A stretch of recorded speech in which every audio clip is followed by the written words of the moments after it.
your head. Yes, I can see. Yeah. But we There can't you hear go. him anymore. Oops. Vance, can you say something? Something really cool. You have to switch. Help, Glenn. What was it again? Oh, no, not that. Oh, what happened? Nothing. There you go. When we switch to the other computer. Oh, Okay. so... We should probably turn this off, otherwise people know that he knows. Yeah. We should turn you off. So. Yeah, we'll turn you off for a moment and be back in a minute. Okay, great. Well, thank you very much.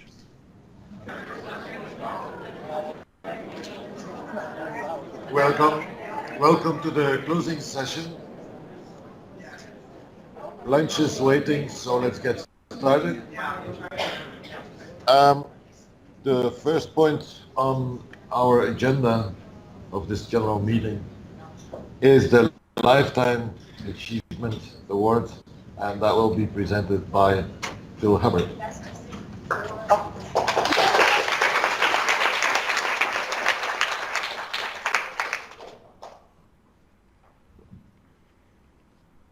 Hello.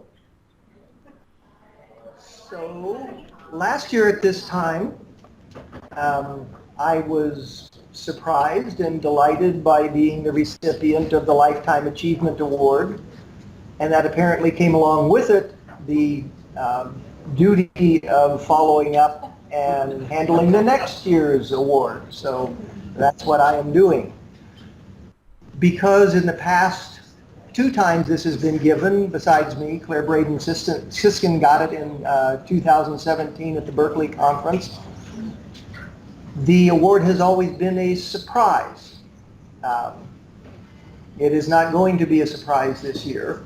But because it was a surprise last year and I didn't really have an opportunity to say much of anything about my lifetime, I'm going to do that this morning before introducing this year's winner.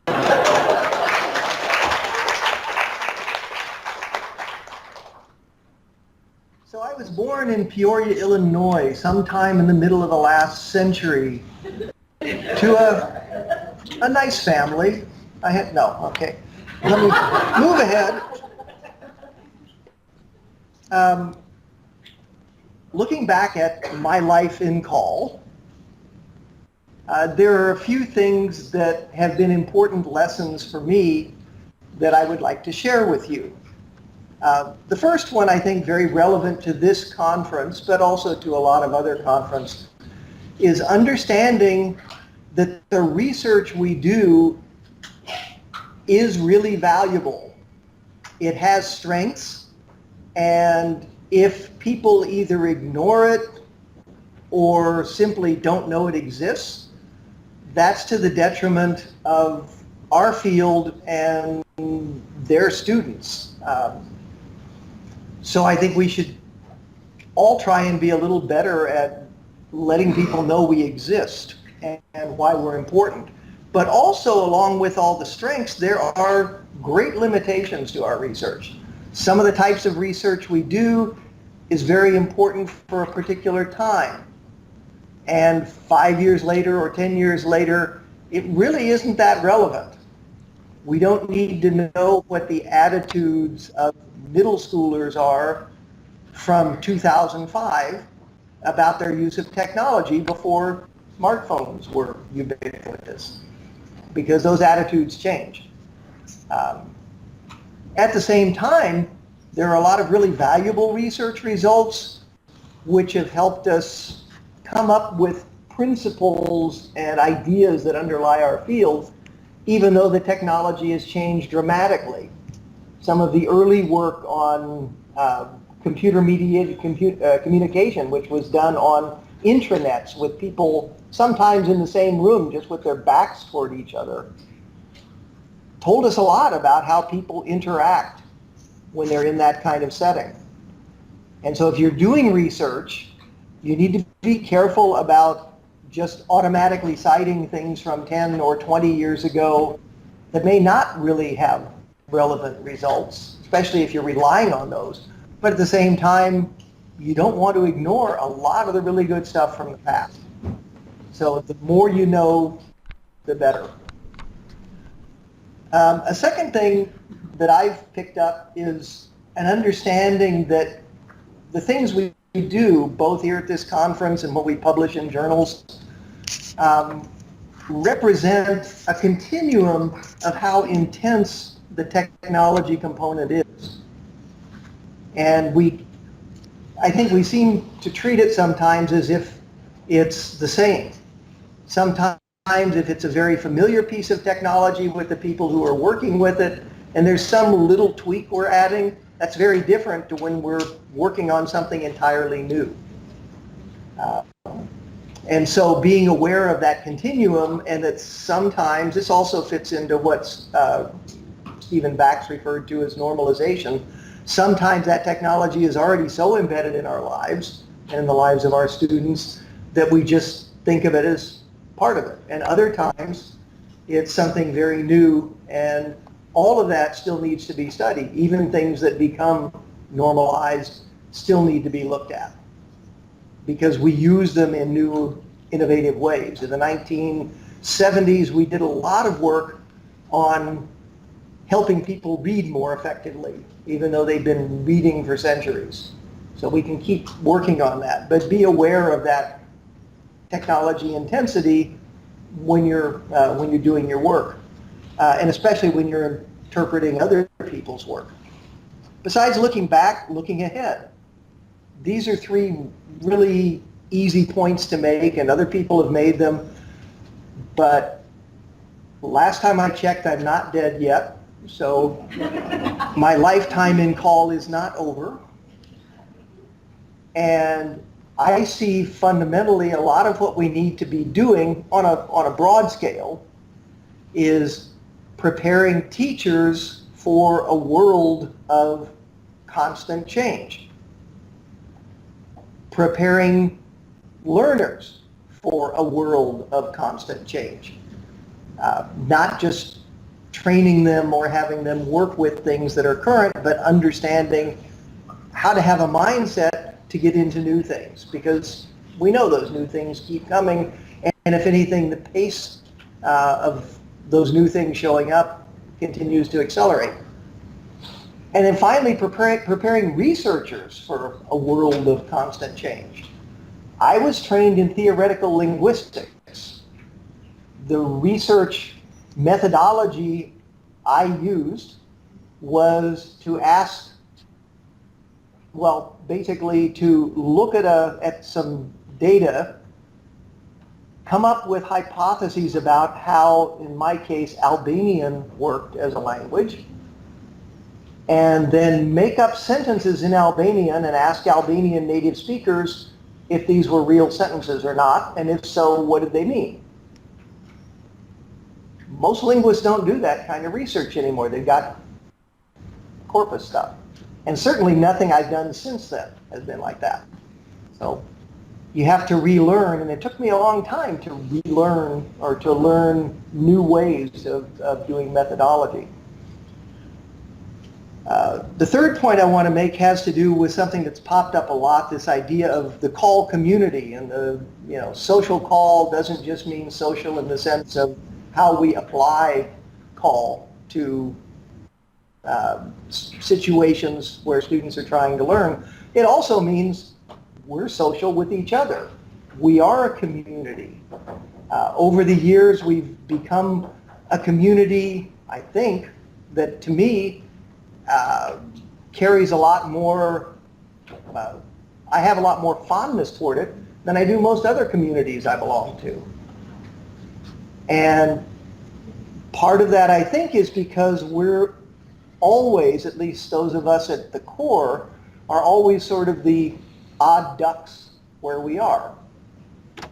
We find much more affinity, as people often do when they go on the internet, we find more affinity with people who are distant from us, where we come together here, and sometimes online as well, but we find that affinity rather than at home. So, do you think of yourself as a core member of the call community? If somebody says, what's your field? Do you say some variant of computer-assisted language learning? If so, that's the core. but it's a broad community. We have suburbs. We have lots of people who, and including I think many of you, who define yourself more centrally as something else, but you still are very attached to this. I think of it as maybe I've just started learning to play string bass at my age. Luckily, there aren't people around most of the time when I'm practicing, but it's I'm becoming a part of the music community, particularly the bluegrass music community, and there are people at the core of there. I'm never going to be at the core. I'm in the suburbs, sort of, very far out. But I appreciate and I learn from those people that are at the core and other suburbians. So I think that's something else, that this idea of community, it's spread out, it's very diverse, and that's good. And then, I like that. It's not mine. I don't hear the bass in that, though. And the last group of the community is the visitors. We have people who are just getting started, don't know if they're going to settle down even in the suburbs. We have people who are come in and work with us because they have some particular problem they want to solve or some particular context in which they want to embed technology to help support language learning. And that's great too. Again, my feeling is, the more the merrier. And if they decide they really like us and want to stay, that's even better. So we welcome all. Now, having said that, our Lifetime Achievement Award winner for this year is Vance Stevens.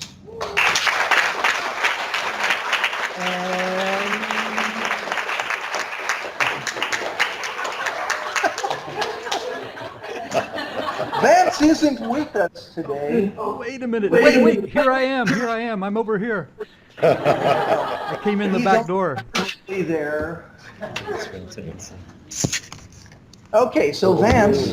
Uh-oh. Darn that technology. Oh, well. We can't turn you around.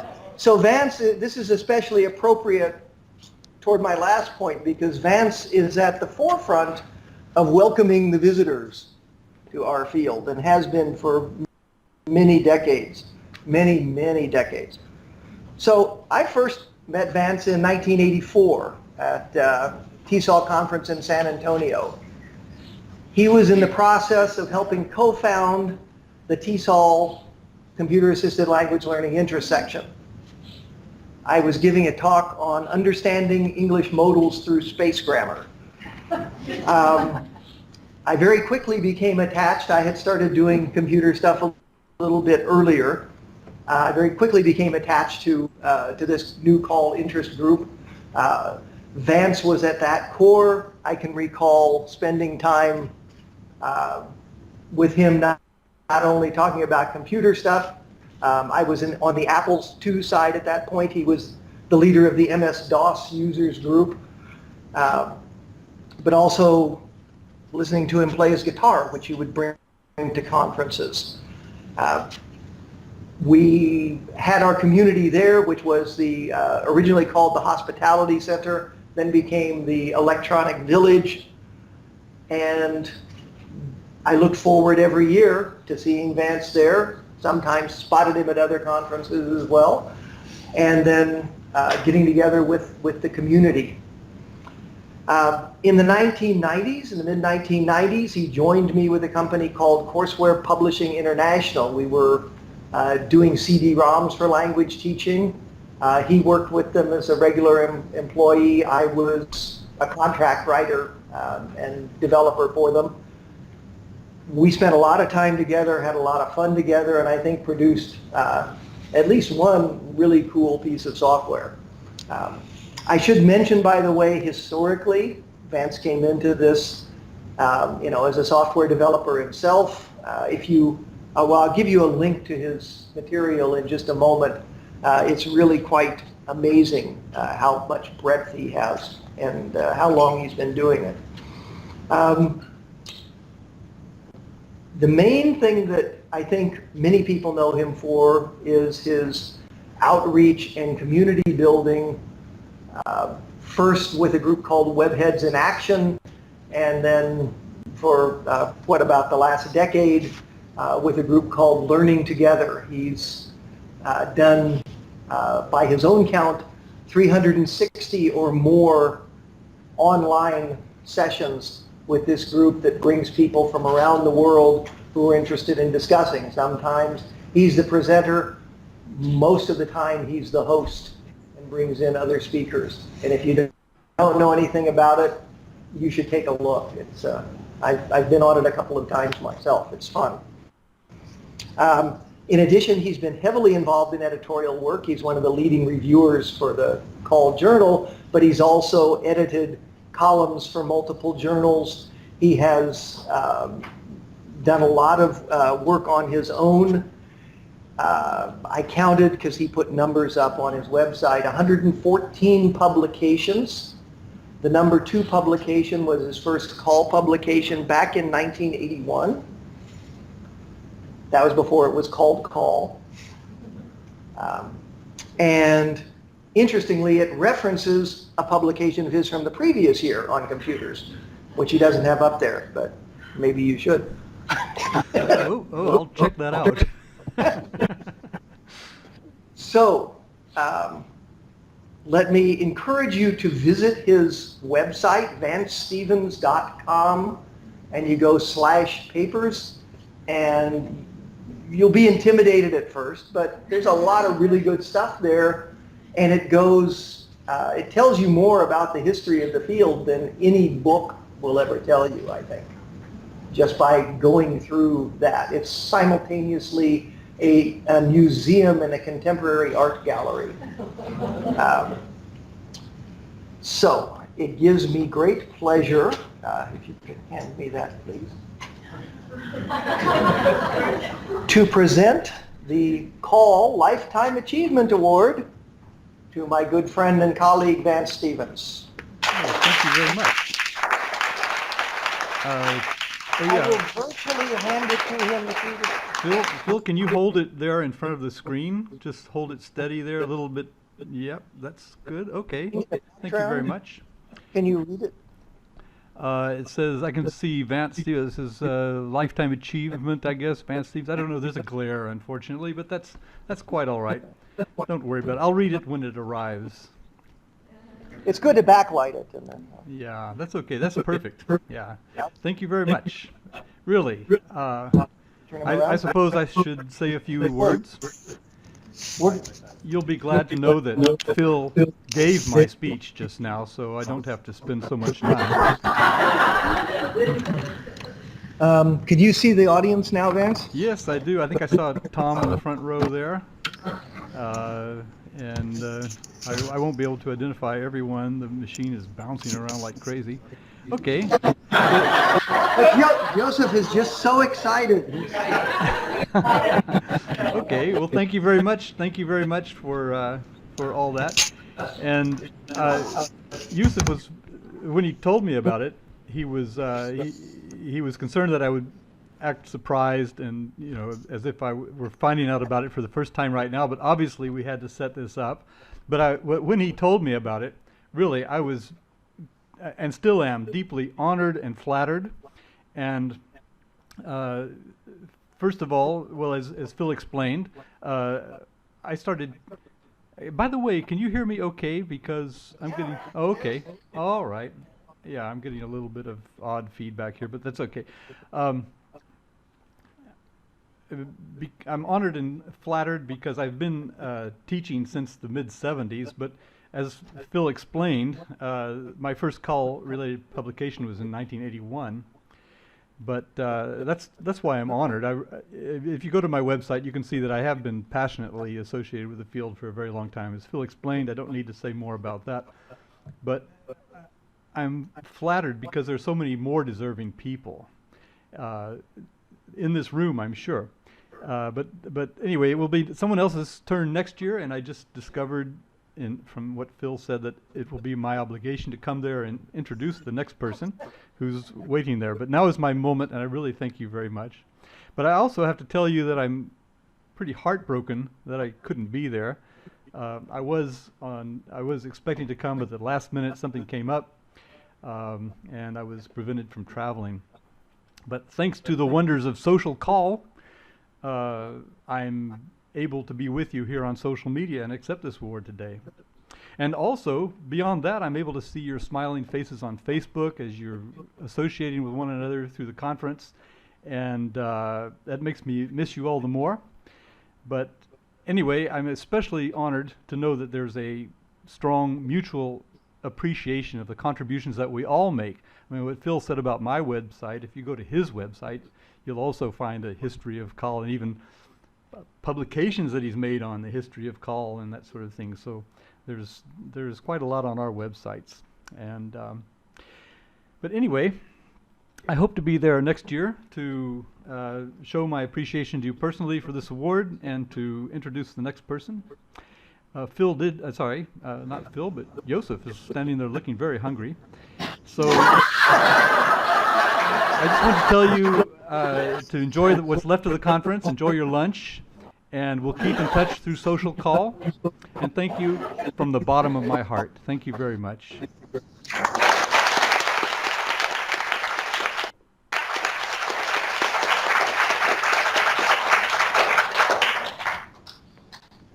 Okay.